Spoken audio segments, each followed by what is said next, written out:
नमस्कार। आइए आपकी हॉरोस्कोप मुझे मिली। 1 दिसंबर 1989 मॉर्निंग 5 AM में आपका जन्म हुआ।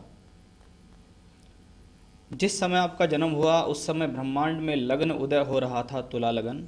और आपकी जो जन्म की राशि है वो धनु राशि है, यानी चंद्रमा धनु राशि में गोचर कर रहे थे। आपके लगन के मालिक शुक्र हैं और आपकी राशि के मालिक चंद्रमा है। लगन तुला लगन है। तुला का मतलब शास्त्र कहता है एक तरीके से तराजू, और तराजू भी होती है बैलेंसिंग।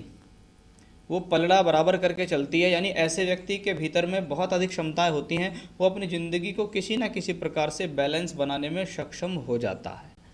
यानी किसी के साथ भेदभाव ना करना, निष्पक्षता रखना, अपनी बात को स्पष्ट तरीके से सामने रखना, और जो बात है वो बोल देना। इस प्रकार की स्थिति तुला लगन वाले लोगों में देखी गई है। काफ़ी समझदार स्थिति के लोग मैंने जीवन में तुला लगन के लोग देखे हैं। लगन में मंगल है। अब लगन में मंगल की स्थिति, शुक्र की राशि का मंगल है, मांगलिक दोष तो बनाएगा कि हाँ लगन में मंगल बैठा है। ऐसे लोग एनर्जेटिक होते हैं और ये चाहते हैं कि घर के और जो सदस्य हों परिवार के वो भी एनर्जेटिक रहें। यानी अगर खुद को जिम जाने का शौक़ है, फिट रहने का शौक़ है, तो वो ये भी इच्छा रखता है कि घर के भी लोग बाग सुबह उठ के वर्कआउट करें, जिम जाएं, ये करें वो करें। ऐसी स्थितियाँ लोगों के बीच आती हैं। ये मंगल लगन में बैठकर व्यक्ति को एनर्जेटिक बनाता है, यानी व्यक्ति जीवन में मेहनत करने में भी सक्षम होता है। बहुत अच्छी स्थिति है। साथ ही साथ क्योंकि मंगल धन का मालिक है, कुटुंब से सहयोग मिलने की स्थिति, धन का सहयोग कुटुंब से मिलता है। और सप्तमेश है, सप्तम भाव को देखता है, यानी ये पत्नी की प्राप्ति कराने में भी सक्षम है। आपके जीवन में आपकी पत्नी से आपको जब भी विवाद होंगे वो कहीं ना कहीं कुछ ऐसी स्थितियों को लेकर होंगे कि आप अपनी चीज़ें उनके ऊपर थोप देंगे। यानी आप चाहेंगे कि आपकी पत्नी आपके हिसाब से मोल्ड हो जाए, और उसी चीज़ को लेकर आपका और आपकी पत्नी के बीच में भविष्य में विवाद होगा।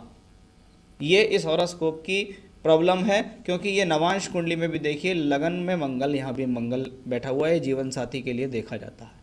तो अपने वैवाहिक जीवन को सुखद बनाने के लिए उनको उनके हिसाब से चलने दें और थोड़ा समय लेकर सब चीज़ उनके ऊपर डालनी शुरू कीजिएगा। लगन पर बृहस्पति का प्रभाव भी है। अब बृहस्पति एक समझदार ग्रह है। जब वो 9th हाउस में बैठ के लगन को दृष्टि देता है तो ये स्वास्थ्य की दृष्टिकोण से ठीक है, स्वस्थता रखेगा, अच्छी आयु भी आपको देगा, लेकिन मैच्योरिटी लेवल थोड़ी सी देर से आता है ऐसे लोगों में। भाग्य स्थान में बृहस्पति का बैठना व्यक्ति की भाग्य की वृद्धि करता है। वो भाग्य की वृद्धि दूर स्थान से जाकर भी संभव होती है, यानी स्थान परिवर्तन करके, यात्राएं करके, शॉर्ट जर्नीज करके भाग्य उदय होते हैं। धार्मिक कार्य भी ऐसा बृहस्पति कराने में सक्षम होता है। लगन का मालिक चंद्र शुक्र देखिए तीसरे घर में है। लग्नेश का तीसरे घर में होना व्यक्ति को साहसी बनाता है, तो जीवन में स्थान परिवर्तन और यात्राएं कराता है। साथ ही साथ बृहस्पति उसको दृष्टि देता है जो कि थर्ड लॉर्ड है। यानी फिर से बार बार एक बात दोहराई गई है कि इस हॉरोस्कोप में जन्म स्थली का परिवर्तन तो निश्चित होगा। जन्म स्थान से दूसरी जगह तो व्यक्ति को जाना पड़ेगा। लग्नेश तीसरे घर में, साथ में चतुर्थेश जो सुख स्थान घर का मालिक है शनि वो भी वहाँ है, और बृहस्पति भी उसी को देख रहा है, और चंद्रमा जो कि 10th लॉर्ड है, 10th लॉर्ड मतलब कर्म का मालिक है, वो भी यहाँ है। चंद्र, शुक्र, शनि और बृहस्पति का संयोग जब तीसरे घर से बने तो व्यक्ति अपने भाग्य को जगाने के लिए दूर स्थान पर जाता है, यात्राएं करता है, ट्रैवलिंग्स करता है, short journeys, long journeys, stay in outside of India ऐसे भी कह सकते हैं। एक चीज़ इसके अंदर है, जब चंद्रमा शनि का योग एक साथ होता है तो ये व्यक्ति के अंदर बिना बात की जिद भी दे देता है। कभी कभी व्यक्ति को लगता है कि निराधार, जिसका कोई आधार नहीं है, बस उसको जिद पकड़ के रखनी है कि मुझे तो ये करना है। बाद में उसको खुद रियलाइज़ होता है कि यार मैं बिना बात की जिद पकड़ के बैठा हूँ, ये मेरी स्वयं की गलती है। तो वैसी स्थिति भी यहाँ दर्शित हो रही है।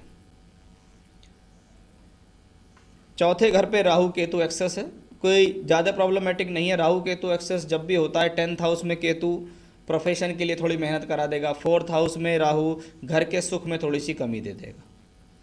लेकिन राजयोग के बारे में बात करें तो शुक्र, शनि, चंद्रमा का राजयोग 3rd हाउस में बनता है। जब तीसरे घर में इतने सारे ग्रहों की स्थितियां बनती हैं तो 3rd हाउस प्रीचिंग्स, उपदेश, टीचिंग, पढ़ाना, कम्युनिकेशंस, ऑनलाइन, मीडिया, ट्रैवलिंग, कोई रेलवे डिपार्टमेंट में काम कर रहा है, कोई एयरपोर्ट में काम कर रहा है, कोई ट्रैवलिंग एजेंसीज में काम कर रहा है, कोई ट्रांसपोर्ट का काम कर रहा है, या क्योंकि इसमें जो थर्ड हाउस में जितने भी कारकत्व हैं वो सब इसी तरीके के हैं।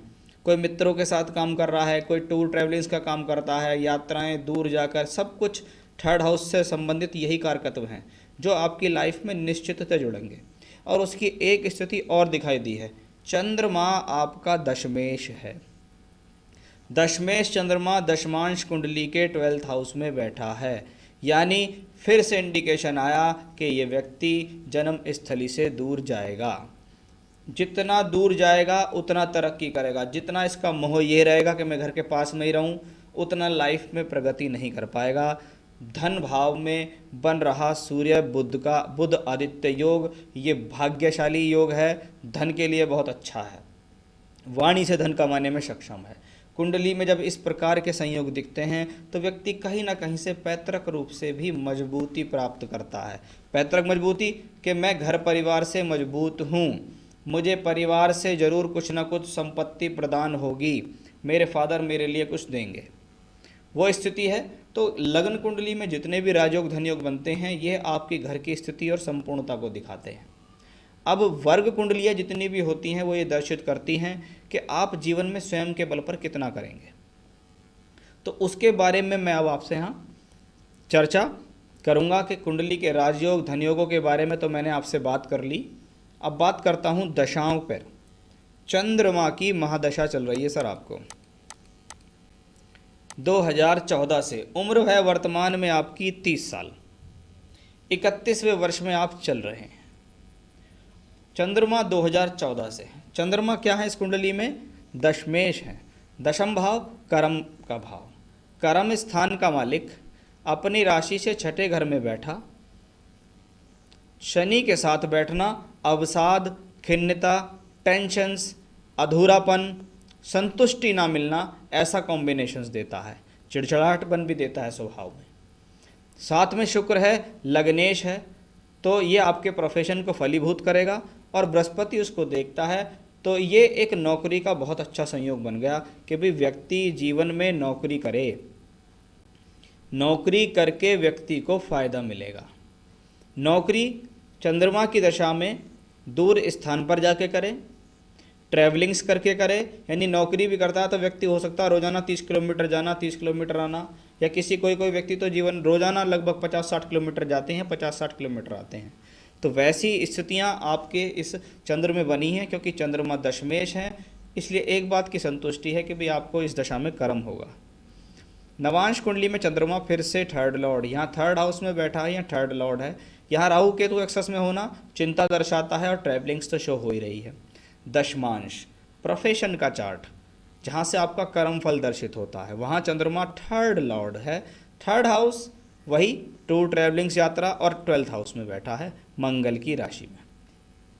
तो चंद्रमा की दशा में दशमांश कुंडली ने ये दर्शाया है कि 2014 से जो चंद्रमा आपके जीवन में चल रहा है ये टूर ट्रैवलिंग्स यात्राएं, छोटी यात्राएं, बड़ी यात्राएं देगा, हवाई यात्रा देने में सक्षम है, साथ ही साथ नौकरी चेंज करके दूसरी नौकरी देने में भी सक्षम है। अब ये 10 साल की महादशा है, 2024 तक चलेगी। तो आपके जीवन में जिस तरीके की चंद्रमा की स्थिति मैंने आपको बताई है वैसी स्थितियां आपकी लाइफ में चलती रहेंगी। 7.5 का फेस भी आप पिछले समय में फेस कर रहे थे, अभी 7.5 का अंतिम चरण आपको चल रहा है। शनिदेव का गोचर मकर राशि में चल रहा है। अब बात करेंगे महादशा में अंतिम अंतरदशा। जैसे चंद्रमा में अभी शनि चल रहा है, चंद्रमा में शनि चल रहा है, 17 अगस्त 2020 तक ये चंद्रमा में शनि चलेगा। चंद्रमा 10th Lord, Shani 4th Lord, दोनों बैठे हैं तीसरे घर में, घर से दूरी का कॉम्बिनेशन, लेकिन कार्य चलता रहेगा। दशमांश में चंद्रमा द्वादश में, शनि योग कारक होके धन स्थान में, तो शनि ने भी ये दर्शाया। अब आपने मुझसे सवाल पूछा नौकरी बेहतर है या बिजनेस बेहतर है। देखिए चंद्रमा के बाद दशा आपको मंगल की आ रही है, मंगल के बाद दशा आपको आ रही है राहु की। तो तो एक चीज तो इसमें दर्शित हो गई कि भैया ये जो कुंडली है ये एक नौकरी वाली कुंडली है। बिजनेस वाली कुंडली कब है? सिर्फ एक कंडीशन में, अगर आपके घर के अंदर कोई काम होता हो, पैतृक रूप से कोई काम होता हो कि मेरे बाबा ये काम करते थे, मेरे पापा भी बिजनेस करते हैं, तो उनके साथ लग के तो आप कुछ काम कर सकते हो, नहीं तो चुपचाप नौकरी में ही करना। नौकरी से ही आप प्रगति करेंगे अपने जीवन में। आपने कहा अब्रॉड में जॉब या सेटलमेंट।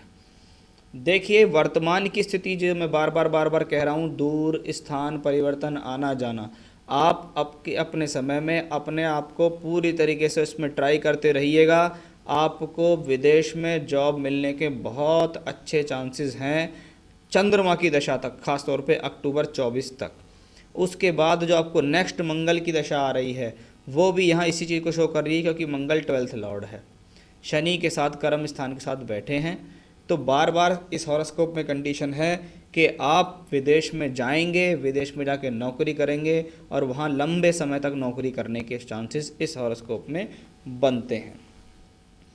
हेल्थ या कोई सावधानी, देखिए हेल्थ इश्यूज कुछ खासा नहीं दिखते, लेकिन मेंटली टेंशन्स, चिड़चिड़ापन, स्वभाव में अवसाद, मूड चेंज होना, मूड स्विंग होना, बहुत तेज़ी से चिड़चिड़ाहट होना, फिर सब नॉर्मल हो जाना, वैसा इस चार्ट में दिखता है।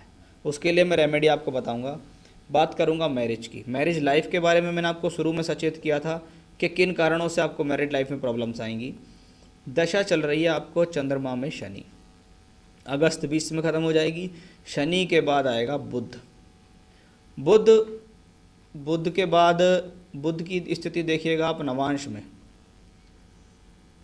नवांश में बुध बृहस्पति के साथ बैठे हुए हैं, चंद्रमा से उनका कनेक्शन है, कोई शादी से संबंधित बेहतर स्थिति नहीं दिखती। बुध के बाद आएगा केतु। केतु शनि की राशि में है, शनि है।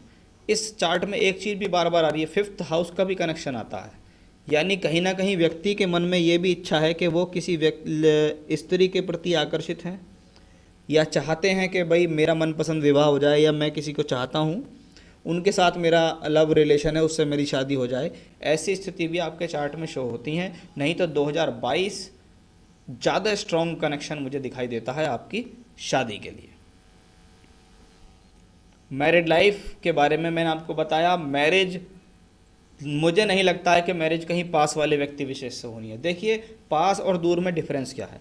बात यह है कि आप महाराष्ट्र में कहीं पैदा हुए, या मान लो आप दिल्ली में कहीं पैदा हुए, दिल्ली के में पैदा हुए और पैदा होने के बाद पापा का ट्रांसफ़र हो गया और वो महाराष्ट्र चले गए, उसके बाद पूरी ज़िंदगी आप महाराष्ट्र में रहे, तो कायदे में तो आपका जन्म दिल्ली का ही माना गया, आपने दिल्ली से बड़ा स्थान परिवर्तन करा। ऐसा ही है कि लड़की या तो बहुत दूर स्थान के रहने वाली होगी कि वो दूर स्थान की रह के आपके नेटल प्लेस पर आके रहने लगे हैं, या वो रहते ही दूर हैं, लेकिन यहाँ दूर का कॉम्बिनेशन मुझे ज़्यादा दिखाई देता है। और कभी कभी जानकारी में भी ऐसी विवाह होने की स्थितियाँ होती हैं। मदर फादर की सेहत के बारे में आप मुझसे पूछ रहे हैं। देखिए यहाँ मैं मदर को देखूं और फादर को देखूं तो उसके लिए मुझे द्वादशांश चार्ट आपका देखना पड़ेगा। द्वादशांश चार्ट में कोई बड़ी प्रॉब्लम्स मुझे आपके भाग्य से, आपके माँ बाप को होती नहीं दिखती। स्वयं की उनकी कुंडलियाँ, स्वयं का उनका स्वास्थ्य है, और भी अन्य भाई बहन हो सकते हैं उनके द्वारा उनके स्वास्थ्य पर कोई प्रभाव हो, लेकिन आपके द्वारा नहीं दर्शित होता। आपके द्वारा सिर्फ इतना दर्शित होता है कि मदर को थोड़ी बहुत प्रॉब्लम्स दिखती है। खुद की प्रॉपर्टी तो आपके पास निश्चित होगी ही होगी, और आपकी खुद की भी प्रॉपर्टी होगी, इसमें भी कोई संदेह नहीं है।